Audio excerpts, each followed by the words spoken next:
Hey everybody, it's nutritionist Amy Berger from toitnutrition.com, bringing you another episode of Keto Without the Crazy. I'm rocking the leopard print shirt again. I'm recording video number 2. It's May 6th, so I'm not sure when this will air on YouTube, but it's May 6th is recording day. Before I get into today's topic, remember that if you enjoy my videos, if you find them helpful, if you learn something, if they return you blissfully to sanity around keto, consider supporting me to whatever extent you might be able to on Patreon. It's patreon.com/toitnutrition. You can do that for as little as $2 a month.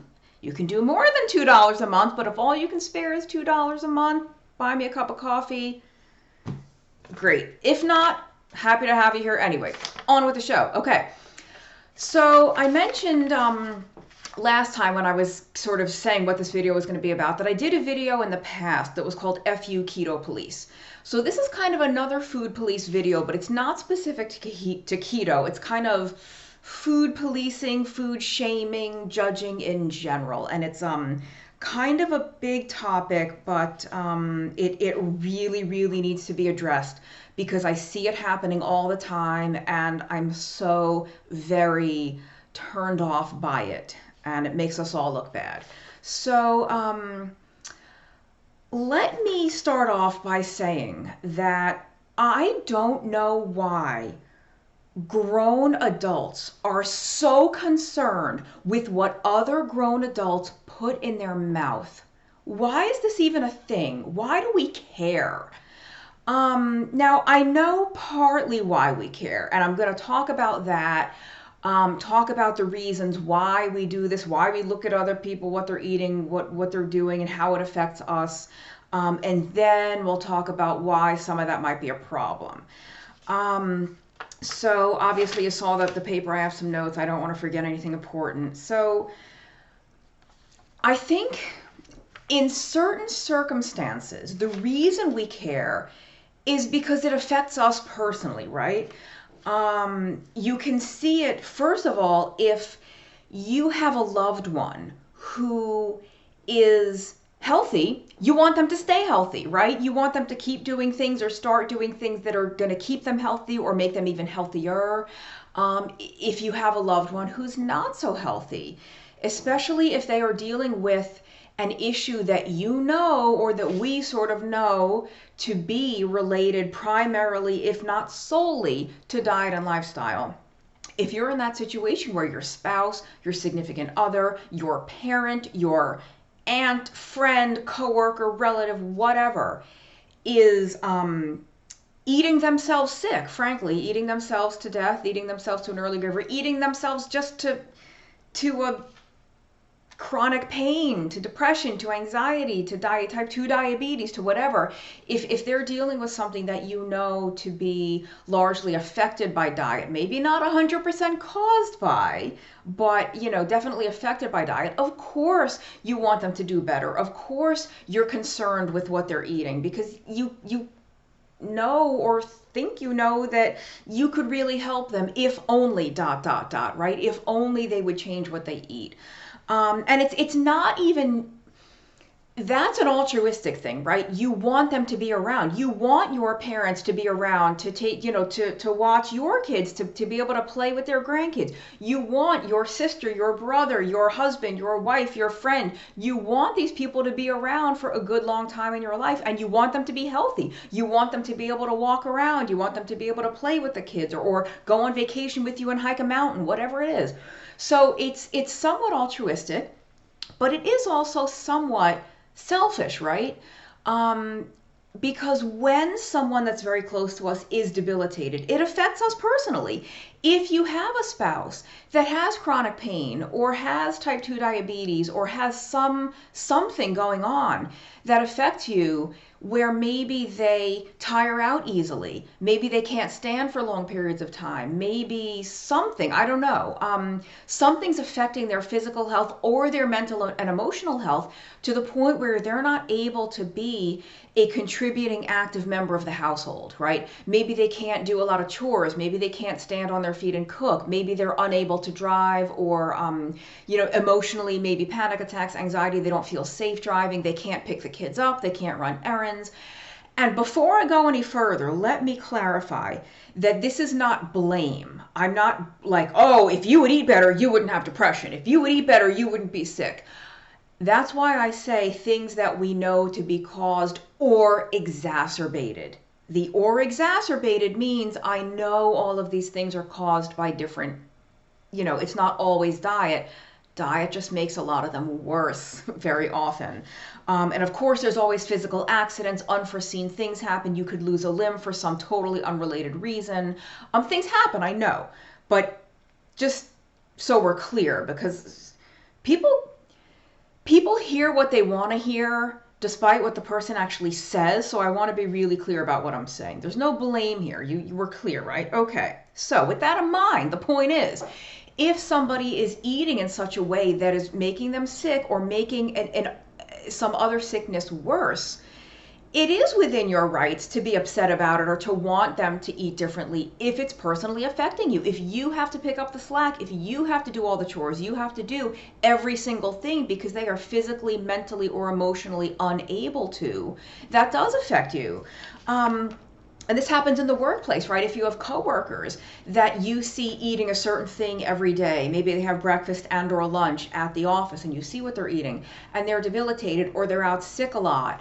When somebody's out sick a lot, the rest of that team has to pick up the slack, or if somebody in the workplace is irritable all the time or angry or hypoglycemic, that affects the whole office, right? So anytime that we are dealing with a sickness, especially if it is diet and lifestyle induced or made worse by diet and lifestyle, it affects everyone around us. It's not just us, and it's kind of selfish to, not take measures to get better when we know we might be affecting people we care about. Now the other place where this does kind of affect everybody, and we all have a right to be concerned as interested parties, is, at least speaking in the US, I know the healthcare systems are financed and paid for very differently in other countries, but in the US, our healthcare costs are so astronomically high because so many people are so sick, right? You come across these people that are on 6, 8, 10 different medications. I don't have health insurance. I can't afford it. I'm self-employed. I can't even come close to affording what health insurance costs in this country.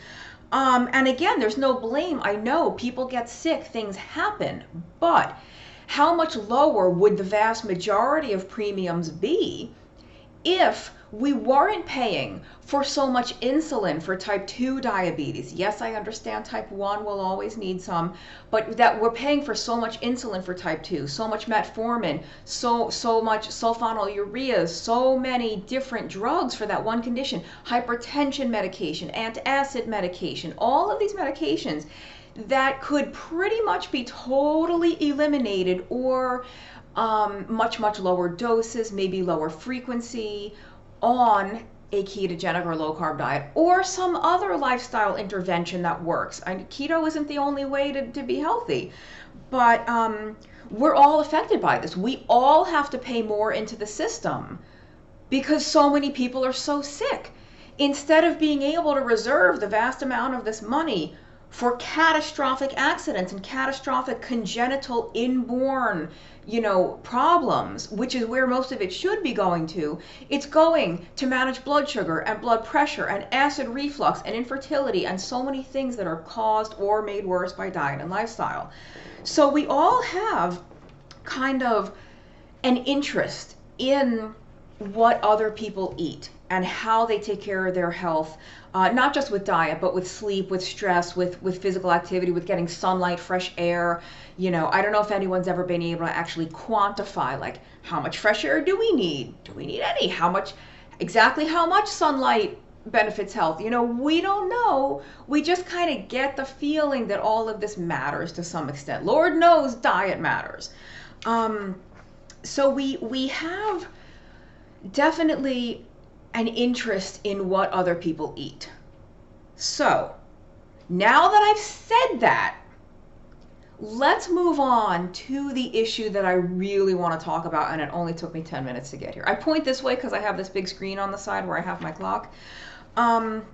So acknowledging that, yes, we do have a right to be concerned. It is our business to some extent what other adults put in their mouth. Beyond that,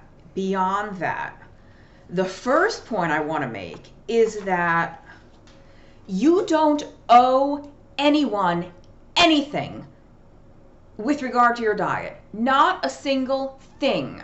The food pushers, I'm very fortunate in that, A, I live alone. I don't have, family members trying to be like, oh, just have a piece of this, it won't hurt you. Oh, why don't you just have one little thing? And even when I did live with my family, they totally respected my choices. They made whatever they made, and I made whatever I made. And if they made something that I could have some of, I would. And if not, no big deal. No one really cared. But if you're one of these people where, I have to eat grandma's coconut cake, and I have to eat, Aunt Maria made her famous lasagna, and, but Bubby's matzo balls, and whatever it is, Nonna Zeppelis, like, whatever. You don't owe anyone a darn thing. If somebody really loves you, they love you whether or not you eat whatever their special thing is that they made for you. And you don't owe them any explanation other than to just say, no thanks. Or if it's something that they know was your favorite in a former life, in your former high carb life, and they specifically made it for you because it's Christmas or it's Hanukkah or it's whatever, it's the 4th of July, whatever it is, you can just say, I so appreciate you thinking of me. I love that. It looks delicious, but I've become concerned about my health recently. I was putting on some weight, or I noticed my blood sugar was creeping up, my blood pressure was creeping up. My doctor said I really need to be careful. Whatever the thing that is relevant to you, don't lie, be truthful, but say, I'm really concerned about my sugar intake. I'm concerned about my starch intake. I'm trying to change the way I eat, and I'd really just rather pass this time. And there's so many other people here that can enjoy this. You made so much. Everybody's going to love it. No problem. If they're offended by that, guess whose problem that is? It's their problem. It's not your problem. Again, I don't know why grown adults are so concerned over what other grown adults put in their mouth. I don't know why this ever became a thing. I don't ask other people what they enjoy in the bedroom with another consenting adult. I don't ask what they do in the voting booth, because it's none of my business. And it's really no one else's business what I put in my mouth, right? And it's none of my business what other people put in theirs.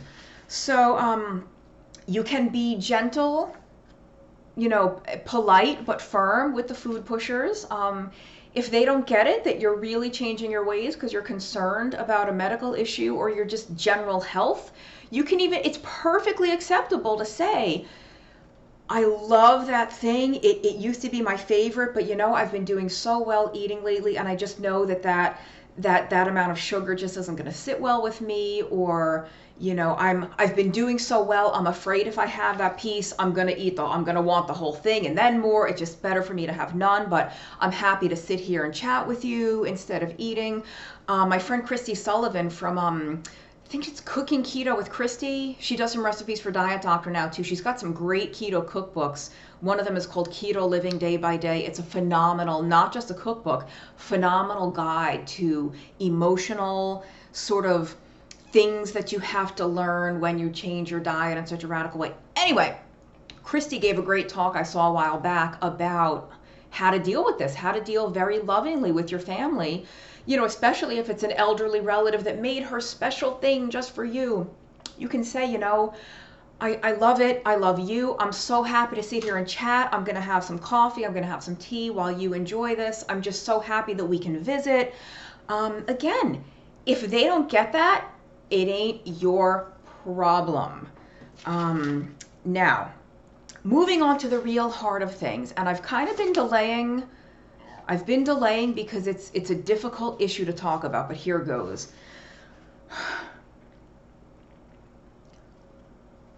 when we see a stranger in a restaurant, at a gas station, at a convenience store, or at a supermarket, at a movie theater, anywhere food is being sold or served, and they're a stranger. We've never seen them before. We don't know who they are. We don't know anything about their situation. Who are we to make any judgments or any assumptions whatsoever about that person and their food choices? Who the hell are we? We have no idea who these people are.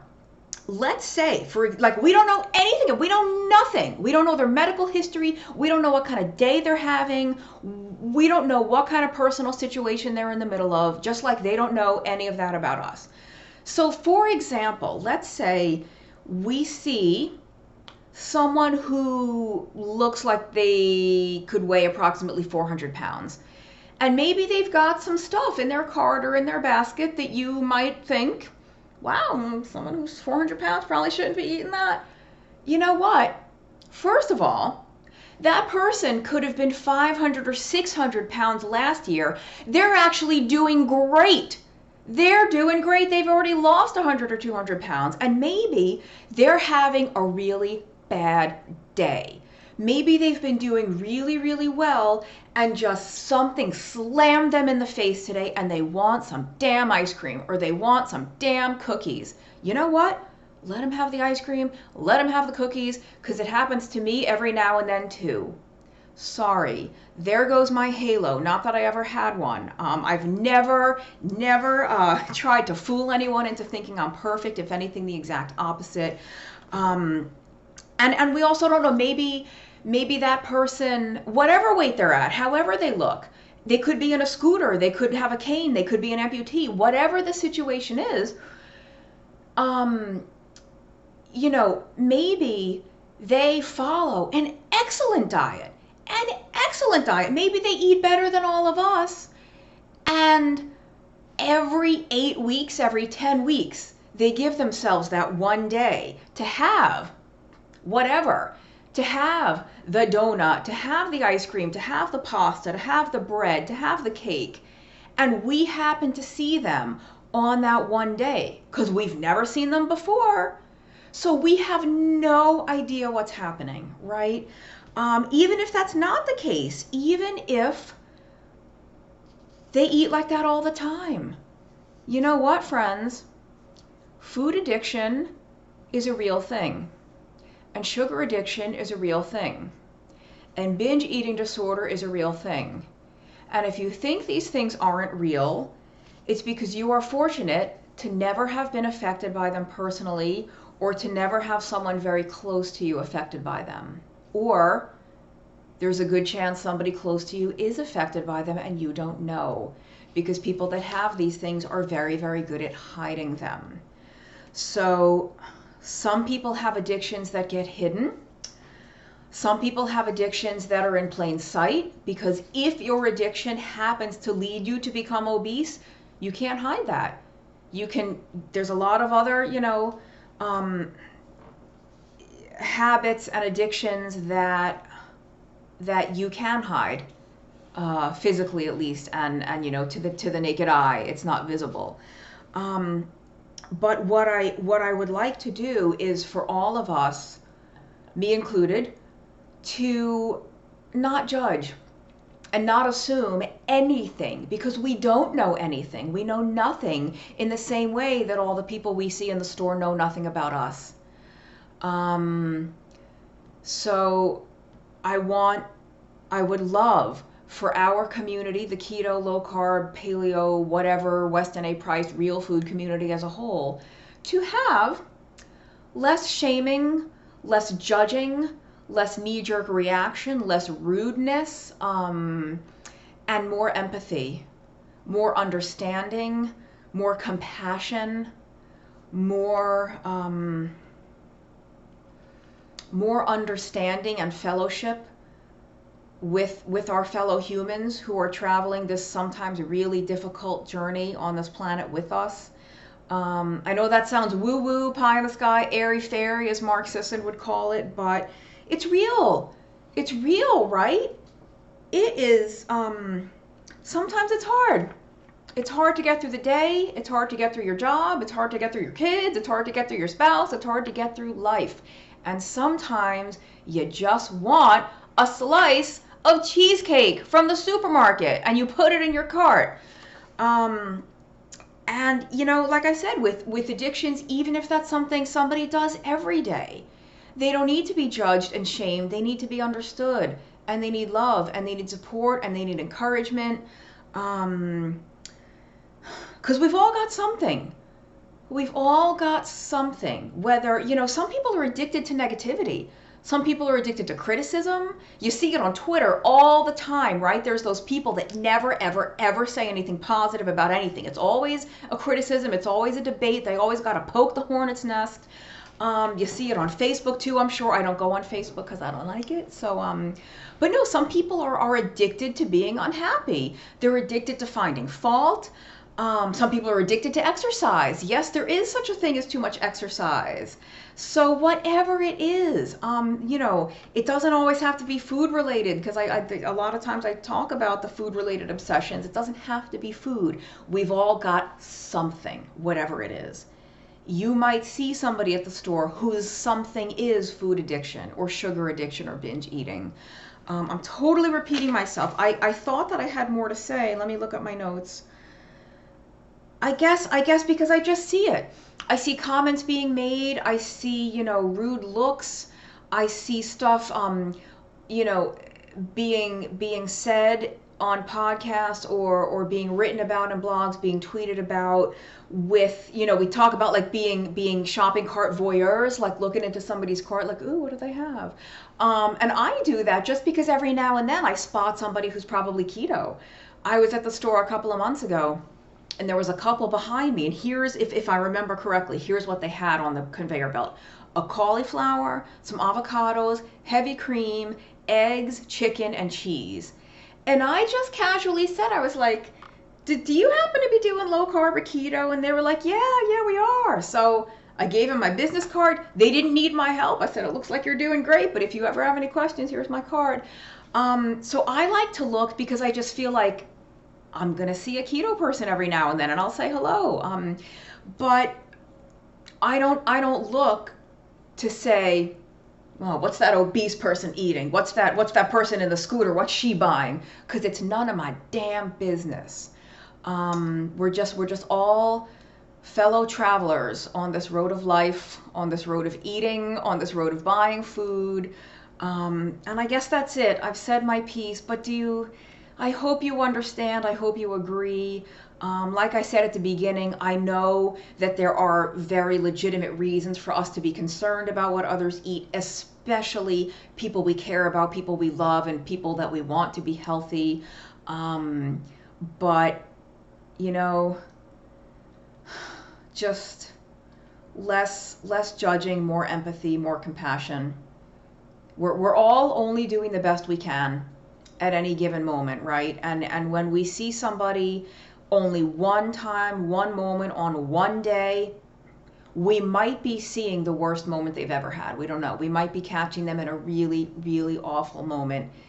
And maybe instead of looking on in disgust and sneering, what they could actually use from us is a smile and a hello, you know? All right, that's it. I'm going to shut up now. Thanks for watching. I'm not sure what's coming up next. I am slowly running out of ideas, but remember, I take requests. So if you have an idea for something you would like me to cover, don't leave it in the comments, because I won't see the comments. I usually only look at video comments the day I publish a video, sometimes the next day or two after. So if you have a topic you'd really like me to talk about, send me an email, toitnutrition@gmail.com.